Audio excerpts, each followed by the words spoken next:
Bienvenidos a esta práctica de español. El objetivo de este canal es que usted aprenda a hablar como un nativo de América Latina, escuchando y al mismo tiempo leyendo. Hoy vamos a realizar un viaje fascinante en el tiempo. Vamos a viajar al pasado místico de México.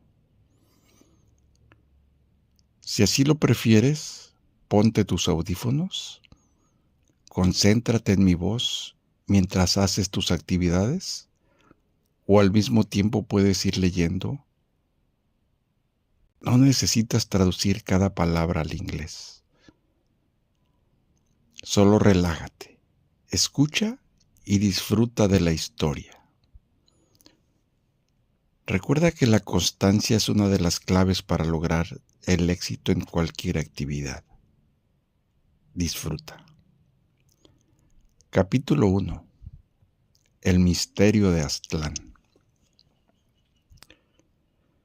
Esta historia comenzó hace muchos siglos. Fue en el año 1111. En ese tiempo existía un lugar muy lejano y misterioso en el noroeste de México. Ese lugar se llamaba Aztlán. Aztlán significa lugar de las garzas, un lugar lleno de agua y aves blancas. En Aztlán vivía un grupo de personas. Hoy los conocemos en todo el mundo como los aztecas. Pero en ese tiempo, ellos mismos se llamaban a sí mismos mexicas. Los aztecas eran un pueblo fuerte, pero no eran completamente felices en Aztlán. Ellos querían una tierra propia, querían un lugar libre para construir su propio imperio. Ese grupo o tribu tenía un dios principal. Su nombre era Huitzilopochtli. Él era el poderoso dios del sol y de la guerra. Entonces un día ese dios habló directamente con los líderes de la tribu y les dio una orden muy clara. Les dijo: deben salir de Aztlán y caminar hacia el sur en busca de una señal que yo les mandaré. Y cuando vean esa señal, allí deben detenerse.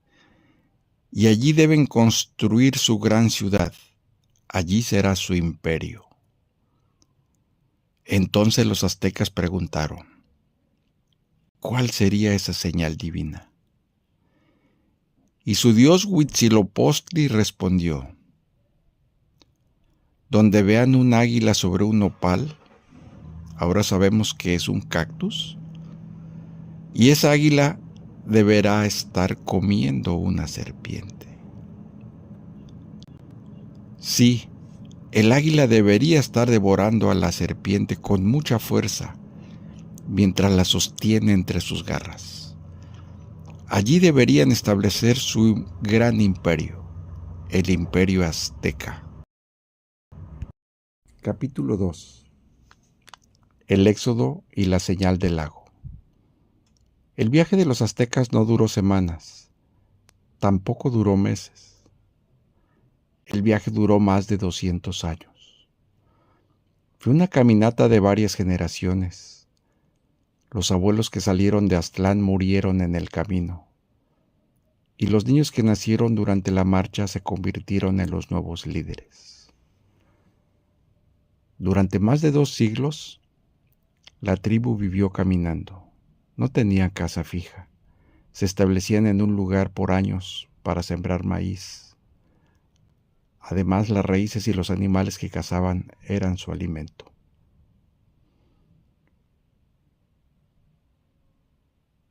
Después de un tiempo, continuaban su marcha hacia el sur. Siguieron siempre fieles a la promesa de su dios Huitzilopochtli. Finalmente, en el año 1325, los aztecas llegaron a un gran valle. Ese valle ahora lo conocemos como el Valle del Altiplano de México. El paisaje era majestuoso y a la vez imponente. El valle estaba cubierto por un gigantesco sistema de agua donde llegaban distintos ríos. Hoy sabemos que era un gran lago, el lago de Texcoco. Los aztecas exploraron la zona y llegaron a un pequeño islote en medio del agua. En ese lugar no había nada. No había casas, no había calles, no había palacios. Era un lugar completamente vacío, salvaje y solitario. Era una pequeña isla de lodo, rocas y plantas silvestres. Parecía un lugar imposible para vivir. Los aztecas estaban cansados, hambrientos y tristes. Sentían que su largo viaje había sido un fracaso, que su Dios los había abandonado o los había olvidado. Pero el destino cambió en un instante. Fue de un esplendoroso amanecer. Mientras caminaban por la isla vacía, los sacerdotes de la tribu se detuvieron en seco. Sus ojos no podían creer lo que veían. Allí, en el centro del solitario islote, creció un nopal fuerte y verde entre las rocas. Y precisamente sobre ese nopal ocurrió el milagro. Ahí estaba ella, una hermosa y majestuosa águila real. El ave tenía las alas abiertas hacia el sol. En su pico y entre sus garras afiladas sostenía una gran serpiente. El águila comenzó a mover su cabeza con energía. Estaba devorando a la serpiente con una fuerza salvaje. Los aztecas de inmediato cayeron de rodillas, dando gracias al cielo, al sol y a su Dios. Enseguida el silencio inundó todo el lago. Era la señal exacta que su Dios les había prometido en Aztlán. Después de más de 200 años de sufrimiento, la caminata había terminado. Habían encontrado su hogar en el lugar menos esperado, en esa pequeña isla donde solo había agua. Allí los aztecas comenzaron a construir su gran ciudad, su imperio, Tenochtitlán. Ese majestuoso imperio, con el paso de los años, se convirtió en la imponente Ciudad de México. Capítulo 3. El esplendor de la ciudad flotante. Construir una ciudad en medio de un lago parecía una locura. Pero los aztecas, gracias a que en todo momento su dios Huitzilopochtli daba instrucciones directas a los sacerdotes, demostraron que nada era imposible para ellos. Con el paso de los años, aquella pequeña isla rocosa y solitaria comenzó a transformarse de manera asombrosa. Como no tenían tierra firme para cultivar sus alimentos, los aztecas inventaron un sistema agrícola brillante y único en el mundo. Las chinampas eran verdaderas islas artificiales hechas con troncos, barros del fondo del lago y raíces de árboles. Sobre estas islas flotantes cultivaban maíz, calabaza, frijol y hermosas flores. El agua del lago alimentaba la tierra constantemente. Las chinampas eran jardines flotantes llenos de vida en medio del agua quieta. Es fascinante saber que, aún en la actualidad, en la moderna Ciudad de México queda vivo un hermoso recuerdo de esos tiempos. Su nombre es Xochimilco, donde todavía hoy se pueden visitar estas islas flotantes. Pronto, Tenochtitlán creció tanto que se convirtió en un majestuoso imperio. No era una ciudad común, era una ciudad flotante, una Venecia en el corazón de América. En el altiplano de México ya vivían muchos otros grupos y tribus antiguas, pero los aztecas, por medio de la guerra, terminaron dominándolos a todos. Tenían que pagar tributo. Eso fue algo que determinó la historia. En lugar de calles llenas de polvo, la ciudad tenía canales de agua limpia donde transitaban miles de canoas todos los días. Para conectar la isla con la tierra firme, los ingenieros aztecas construyeron 3 gigantescos puentes de piedra, tan anchos que 10 caballos habrían podido caminar juntos sobre ellos.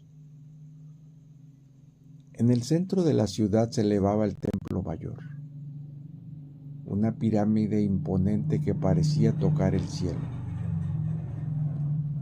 Los aztecas construyeron decenas de palacios y templos majestuosos. Las ruinas de este impresionante templo mayor permanecen vivas hasta el día de hoy, y usted las puede visitar directamente en el centro histórico de la actual Ciudad de México. Además, muy cerca de ahí, en el mismo valle, se encuentra la misteriosa ciudad de Teotihuacán, con sus gigantescas pirámides del Sol y de la Luna. Cuando los aztecas llegaron, Teotihuacán ya estaba abandonada y en ruinas, pero se asombraron tanto de su grandeza que la llamaron el lugar donde los hombres se convierten en dioses. Ambos lugares arqueológicos son maravillas imponentes que hoy en día reciben a viajeros de todo el mundo. Los palacios de los reyes en Tenochtitlán eran enormes, con jardines botánicos llenos de plantas exóticas y zoológicos con jaguares y águilas principalmente. Todo estaba pintado de un color blanco brillante que reflejaba la luz del sol sobre el agua del lago. Los españoles que llegaron años después no podían creer lo que veían. Los mercados eran tan organizados que más de 60,000 personas se reunían diariamente para intercambiar mercancías en perfecto orden. Había oro, plumas de quetzal, telas de algodón y el preciado cacao que usaban como monedas. Al caer la noche, cuando el sol se ocultaba detrás de las montañas del altiplano, las antorchas se encendían en los templos. La gran ciudad flotante brillaba como una enorme estrella de fuego en medio de la oscuridad. Era un imperio lleno de riqueza, pero con el corazón puesto en sus dioses y en la tierra. Aquel islote vacío se había convertido en el centro del mundo indígena. Capítulo 4. El imperio de los guerreros y el destino de Mesoamérica. El esplendor de Tenochtitlán no se construyó solo con barro, piedra y comercio. Se construyó sobre todo con la fuerza del escudo y de la lanza. Los aztecas no eran solo constructores e ingenieros brillantes. Eran, ante todo, guerreros temibles y despiadados. Desde muy pequeños los niños aztecas eran educados en escuelas militares llamadas Calmecac y Telpochcali. Allí aprendían el arte de la estrategia y el uso del macuahuitl, una terrible espada de madera con hojas de obsidiana, un vidrio volcánico tan afilado como una navaja. Su dios Huitzilopochtli exigía el tributo de la guerra, y los soldados marchaban con orgullo vestidos como imponentes guerreros jaguar o majestuosos guerreros águila. Pronto, el poder del ejército mexica se extendió por toda la región conocida como Mesoamérica. Los aztecas conquistaron decenas de pueblos y razas diferentes. Sin embargo, los aztecas no buscaban destruir a las ciudades conquistadas, sino someterlas. Les hacían la guerra para obligarlas a pagar tributos todos los años. El palacio del emperador azteca recibía decenas de miles de cargas de mercancías como pago obligatorio. Miles de sacos de maíz, mantas de algodón fino, trajes militares, oro, plata y las preciosas plumas de quetzal. El quetzal era un ave sagrada con un pecho rojo brillante y largas plumas verdes.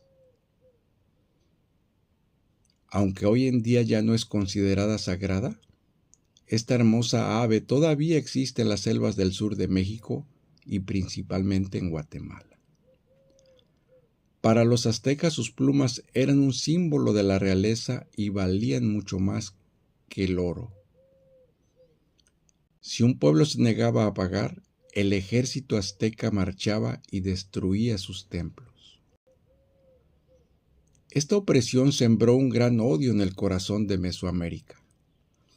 Había grupos poderosos que resistían y odiaban profundamente a los aztecas. En el centro de la región, los tlaxcaltecas luchaban constantemente por defender su libertad. Hacia el este, en las cálidas costas de lo que hoy conocemos como Veracruz, los totonacas sufrían bajo el peso del tributo azteca y soñaban con el día de su liberación. La gran ciudad flotante de Tenochtitlán brillaba con riqueza en medio del lago, llena de orgullo y poder. Pero debajo de esa superficie brillante, el descontento de los pueblos sometidos crecía día con día. Nadie en el altiplano imaginaba que, desde las costas de lo que hoy conocemos como Veracruz, estaba por llegar un grupo de hombres extraños para los indígenas de esa época. Llegaron en navíos que parecían como montañas flotantes en el mar. El odio acumulado de los tlaxcaltecas y totonacas fue determinante para la caída del gran imperio azteca. Capítulo 5. El encuentro de dos mundos y la caída de Tenochtitlán. El año era 1519. El gran emperador azteca, Moctezuma, comenzó a recibir reportes misteriosos desde las costas de lo que hoy conocemos como el Golfo de México, en Veracruz.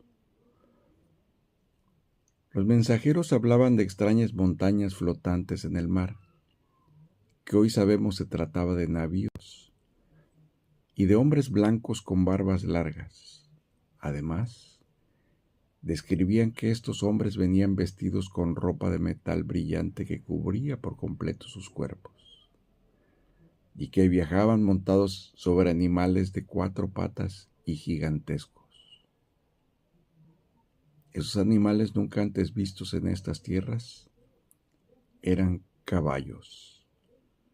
Los indígenas veían al hombre y al animal como un solo ser, monstruoso y poderoso.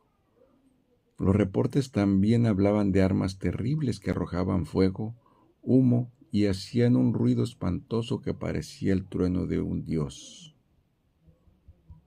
No era Cristóbal Colón, el navegante que años antes, en 1492, había llegado al Caribe en sus famosas carabelas. Esta vez se trataba del capitán español Hernán Cortés. Su expedición llegó navegando por las aguas azules de este mar, del Golfo de México, bordeando la costa hasta que finalmente los navíos arrojaron sus pesadas anclas frente a una hermosa playa solitaria. Justamente a ese territorio, Cortés lo bautizó como la Villa Rica. Es asombroso saber que, todavía hoy, En esas costas permanecen los vestigios y las ruinas de la casa de piedra donde habitó Cortés. Un sitio histórico imponente que usted puede visitar en la actualidad. Al iniciar su viaje por las costas de México, Cortés recibió un regalo que cambiaría la historia para siempre. Los gobernantes indígenas de la costa le entregaron un grupo de 20 mujeres. Entre ellas estaba una mujer indígena inteligente y bilingüe llamada Malintzin, a quien hoy conocemos como la Malinche. Ella hablaba maya y náhuatl, el idioma de los aztecas. La Malinche se convirtió en la traductora consejera y pieza clave de Hernán Cortés. Gracias a ella, Cortés entendió el gran secreto del imperio, el odio profundo que los pueblos sometidos sentían hacia los aztecas debido a los tributos y a las guerras. Cortés utilizó esta información con astucia. Marchó hacia el centro del país y ofreció su falsa ayuda a los enemigos de Tenochtitlán. Los tlaxcaltecas y los pueblos de las costas de Veracruz, engañados por esta promesa y cansados de la opresión azteca, vieron en los españoles una oportunidad perfecta para liberarse. Firmaron una alianza histórica y un ejército de miles de guerreros indígenas se unió a los pocos soldados españoles. Los libros de historia suelen decir que Cortés vino a conquistar, pero lo correcto es decir que vino a masacrar y a imponer una nueva realidad por la fuerza. Los aztecas, en la cima de su poder, no imaginaron el peligro que llegó del mar. En noviembre de 1519, los españoles y sus aliados indígenas entraron a la majestuosa ciudad flotante de Tenochtitlán. El encuentro entre Moctezuma y Cortés fue un momento de asombro mutuo. Sin embargo, la paz duró muy poco. La codicia de los españoles por el oro, la imposición violenta y la guerra pronto desataron un conflicto sangriento que duró meses. Finalmente, tras un largo sitio, donde la ciudad se quedó sin agua y sin alimentos, el 13 de agosto de 1521, Tenochtitlán cayó. El imperio azteca llegó a su fin, destruido por las armas europeas e indígenas, pero también por la unión de miles de guerreros nativos que lucharon por su propia libertad, sin saber que caerían bajo un nuevo yugo. Sobre las ruinas de aquella Venecia americana, comenzó a nacer una nueva historia, una nueva cultura y una nueva nación, el México moderno.